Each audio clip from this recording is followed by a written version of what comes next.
Goalkeeper. The goalkeeper is the only player on the pitch who's allowed to use their hands, but only inside the penalty area. Their main job is simple: stop the ball from going in the net. They save shots, catch crosses, punch away danger, and organize the defense during corners or free kicks. But modern keepers do much more than just stop shots. There are a few different styles. Traditional goalkeepers stay near the goal and focus on reflex saves and positioning. Sweeper keepers come off their line quickly to clear through balls or act almost like an extra defender. Ball-playing goalkeepers are great with their feet and help build attacks from the back. Today's top keepers often combine all three. For example, Alisson Becker and Mike Maignan are brilliant shot stoppers who also play out from the back. In the past, legends like Gianluigi Buffon, Iker Casillas, and Lev Yashin defined the position. And of course, Manuel Neuer revolutionized the role in the 2010s with his sweeper style. He's considered one of the greatest ever.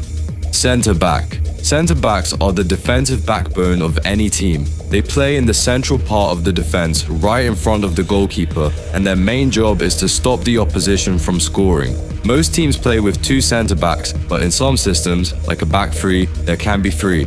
No matter the setup, centre backs are responsible for blocking shots, winning headers, making tackles, and organizing the defensive line. They're also often the first players to pass the ball forward and start an attack.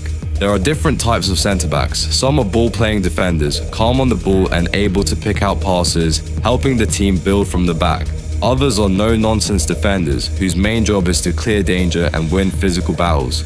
In older systems, there was also the sweeper, a player who stayed behind the defense to clean up anything that got through. Over the years, this position has produced some of football's most iconic players, like Franz Beckenbauer, who pioneered the sweeper role, or Paolo Maldini, known for his intelligence and flawless defending. Fullback. Fullbacks play on the left and right sides of the defense. In most formations, there are two fullbacks. Their main job is to defend against wingers, the fast, wide attackers on the opposing team, and stop crosses from coming into the box. But in modern football, fullbacks do a lot more than just defend. They're often expected to sprint up and down the entire wing, supporting the attack and delivering crosses of their own. There are different styles of fullbacks. Traditional fullbacks focus mostly on defense, staying deeper to block runs and win tackles. Attacking fullbacks make overlapping runs and contribute heavily in the final third. And then there are inverted fullbacks, who cut inside into central midfield areas when their team has the ball, helping to control the game from the middle. Some of the best to ever play this position include Cafu, who was a constant attacking threat for Brazil, and Roberto Carlos, famous for his pace and powerful free kicks. More recently, Marcelo and Philipp Lahm redefined the role with their intelligence and attacking movement. Wingback. Wingbacks are similar to fullbacks, but they play even higher up the pitch and take on more attacking responsibilities. They're used in formations that have three centre-backs, which means the wingbacks need to cover the entire flank on their own. These players act as a mix between a fullback and a winger. When their team is defending, they track back to help the backline. When attacking, they push forward to stretch the pitch, send in crosses, and sometimes even get into scoring positions themselves. To succeed in this role, players need incredible stamina, speed, and tactical awareness, because they're constantly shifting between defense and attack. Some legendary examples of attacking fullbacks who thrived in wingback roles include Roberto Carlos, who often played almost as a winger for Brazil, and Jacinto Facchetti, one of the first defenders to regularly bomb forward in the 1960s. Defensive midfielder. The defensive midfielder, often called a number 6, plays just in front of the defense, acting as a shield for the back line. Most teams use one defensive midfielder, but some formations use two. Their main job is to break up opposition attacks, win the ball back, and provide a safe passing option to help the team build play from deep. There are different roles within this position. A ball-winning midfielder focuses on tackles, interceptions, and stopping counterattacks. A deep-lying playmaker stays calm under pressure and controls the tempo with accurate passes. Some players do a bit of both, winning the ball and launching attacks right away.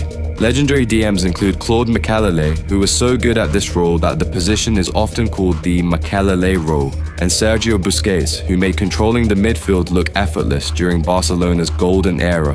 You could also include Roy Keane, known for his fierce competitiveness, leadership, and relentless ball winning. Central midfielder, often called number 8, are the engine of the team. They play in the middle of the pitch and connect everything together.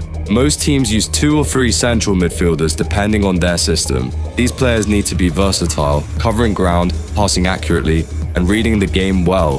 There are a few different roles a central midfielder might take on. A box-to-box midfielder does exactly what it sounds like. Defends near their own box and also gets forward to help score goals. There is also a deep lying playmaker role within the CM. This is the player focuses on keeping possession and dictating the rhythm of the match.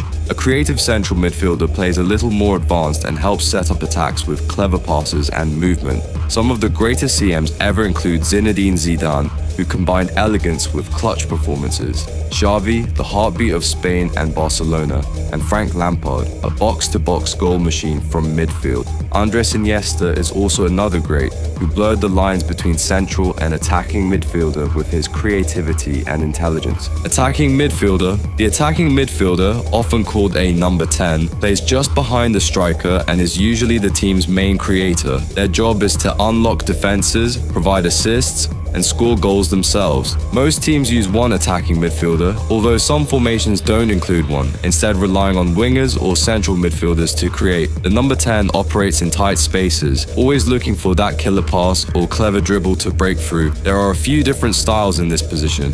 The classic playmaker, who dictates the game with vision and technique. The shadow striker, who arrives late in the box to score goals. The free roamer, who drifts into wide or deep areas to create overloads and confusion. Some of the greatest ever in this role include Diego Maradona, perhaps the most iconic number 10 in history, Zinedine Zidane, who controlled games with style and intelligence, and Ronaldinho, whose flair and unpredictability lit up the pitch. You can also include Kaká, who dominated from the 10th role during his Ballon d'Or winning years, and of course Pelé, who often played in a deeper attacking role, combining vision, dribbling, and world-class finishing during Brazil's golden era. Winger. Wingers are the wide attackers who usually play on the left wing or right wing. Their job is to stretch the play, take on defenders, deliver crosses, and either set up or score goals. Most formations use two wingers, one on each side of the pitch. They stay wide when the team is attacking, using speed and skill to beat their marker and create space. There are a few styles of wingers.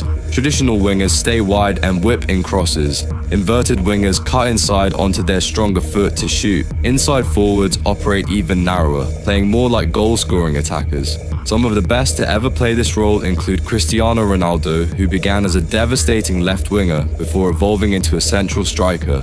Lionel Messi, who started on the right wing at Barcelona, cutting inside onto his left foot to score hundreds of goals. George Best, whose dribbling was legendary, and Garrincha, one of Brazil's most skillful wide players. Ronaldinho also often played wide, dazzling with flair and creativity. Striker. The striker, often wearing the number 9, is the team's main goal scorer. They play furthest forward and are expected to finish chances, whether it's from close range, outside the box, or in the air. Most teams use one striker, but some play with two, often pairing a physical target man with a quicker or more technical partner. Regardless of the setup, the striker's job is simple on paper, but incredibly difficult in practice. Put the ball in the net. There are a few different types of strikers. A target man is strong and good in the air, holding up the ball and bringing others into play. A poacher stays close to goal and scores from close-range chances. A complete forward can do a bit of everything: dribble, pass, hold up play, and finish. Some of the greatest strikers in history include Ronaldo Nazario, R9, whose speed and finishing terrorized defenses in the late 90s and early 2000s, Thierry Henry, who glided past players with ease, and Marco van Basten, known for his technique and volleyed goals. You can also include Cristiano Ronaldo, who became one of the most prolific scorers ever after moving from the wing to a central role. False 9. The false 9 is a unique type of striker, but unlike a traditional number 9 who stays forward and looks to score, the false 9 drops deeper into midfield to confuse defenders and create space. This role is usually used by just one player, and not every team plays with one. It's more of a tactical strategy than a fixed position. By drifting into midfield, the false 9 pulls centre-backs out of their usual positions, opening gaps that wingers or midfielders can exploit with forward runs. The false 9 isn't just a creative player. They need to have exceptional football intelligence, close control, and the ability to link play quickly. Instead of leading the line, they act more like a playmaker in disguise. The most famous example of a false nine is Lionel Messi under Pep Guardiola at Barcelona. When he started dropping into midfield, defenders didn't know whether to follow him or hold their line, and that confusion led to one of the most dominant teams in football history. While not as common today, the false nine remains one of the most fascinating tactical evolutions in football, turning the traditional striker role